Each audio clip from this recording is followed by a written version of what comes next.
पश्चिम महाराष्ट्रात जी लोक राहतात ना त्या सगळ्यांनाच माहिती आहे की भावाचा उपवास सोडण्यासाठी संध्याकाळी प्रत्येकाच्या घरामधून ना एक घमघमाट सुटलेला असतो, तो म्हणजे धपाट्यांचा। हा मंडळी, आमच्या पश्चिम महाराष्ट्रामध्ये भावाचा उपवास सोडण्यासाठी काय करावं हा प्रश्न कोणालाच पडत नाही, कारण सगळ्यांच्याच घरी ना खमंग अशी धपाटी बनवली जातात, म्हणजेच थालीपीठं, आणि सोबत कोणत्याही कडधान्याची भाजी, खरडा किंवा दही हा असतोच। तर त्याच पद्धतीने आमच्या घरी सुद्धा सकाळपासूनच लगबग चालू झालेली आहे। सकाळी सुरुवात झाली या उपवासाची, ती म्हणजे गरमागरम या खिचडीने।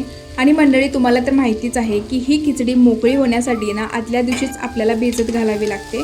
सो काल मम्मीने हा सगळा शाबुना भिजत घातला होता आणि सकाळी नाश्त्यासाठी ना छान अशी तिने ही खिचडी बनवली होती। खूप सुटसुटीत आणि मोकळी झाली होती।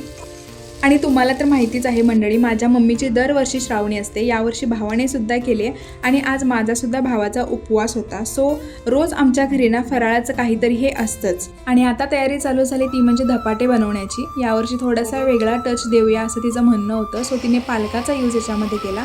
पालक स्वच्छ धुवून घेतला आणि एक ठेचा बनवला, ज्याच्यामध्ये मिरची, आलं, लसूण आणि कोथिंबीर होती। त्यानंतर आपले बेसिक मसाले जसे की हळद, जिरे, मीठ, हिंग, गरम मसाला, धने पावडर, हे सगळं। तर मंडळी, हे धपाटे फारच चविष्ट आणि खुशखुशीत होणार आहेत, कारण याचं पीठसुद्धा आत्ताच आम्ही चक्कीमधून दळून घेतलेलं आहे, ज्याच्यामध्ये बाजरी, गहू, तांदूळ, हरभऱ्याची डाळ, थोडेसे जिरे आणि थोडंसं हळकुंड टाकलं होतं। आता हे सगळं मिश्रण लागेल असं पाणी टाकून छान असं मळून घ्यायचं आणि थोडा वेळ असंच याला रेस्ट करू द्यायचं। आता भाजी काय बनवायची हा प्रश्न होता, तोपर्यंत मनीषा मामींनी ना कच्चे टोमॅटो आणले होते। सो म्हटलं त्याचीच चटणी बनवूया।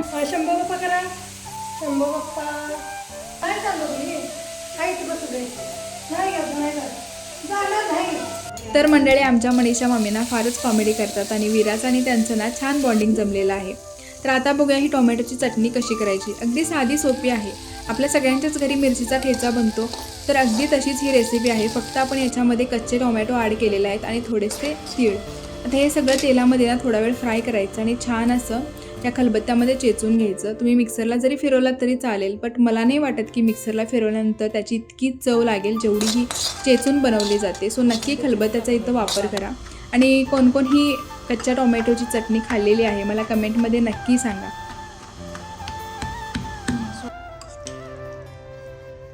धपाट्याच्या पिठाला मुरायला अजून थोडासा वेळ होता ना, तोपर्यंत आम्ही इकडे ही चटणी बनवून घेतली। मंडळी, धपाटे आणि कच्च्या टोमॅटोची ही चटणी, हे कॉम्बिनेशन खूप छान लागतं, तुम्ही नक्की ट्राय करून बघा। आणि आता बारी होती ती म्हणजे हे धपाटे बनवण्याची।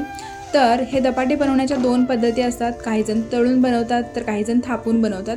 आता इतकं ऑइली मला खायचं नव्हतं, त्यामुळे मम्मीला मी म्हटलं की थापूनच करतो। आणि तसं पण आमच्या घरी सगळ्यांना ना असे थापलेलेच धपाटे आवडतात आणि खूप मऊ आणि खूप पातळ अशी मम्मी थापते आणि खूप छान लागतात हे धपाटे। मला तर हिच्या हातचे धपाटे फार आणि फार आवडतात।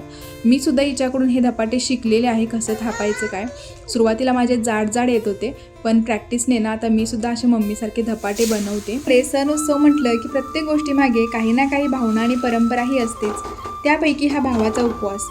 बहिणीने आपल्या भावाचं आयुष्य सुखाचं, निरोगी आणि दीर्घ असावं, त्याला कोणतीही अडचण येऊ नये यासाठी केलेली ही एक प्रेमाची प्रार्थना आहे। आणि तर मंडळी, आमच्या पश्चिम महाराष्ट्रामध्ये संध्याकाळी उपवास सोडण्यासाठी अशा प्रकारे ही धपाटी बनवली जातात। तुमच्या भागामध्ये हा उपवास कसा केला जातो किंवा तुम्ही कोणते पदार्थ बनवता कमेंटमध्ये मला नक्की सांगा। आणि आमचे हे फॅमिली ब्लॉग जर बघायला तुम्हाला आवडत असतील तर आपल्या चॅनलला लाईक, शेअर आणि सबस्क्राईब करा। भेटूया अशाच एखाद्या छानशा व्हिडिओमध्ये, तोपर्यंत बाय।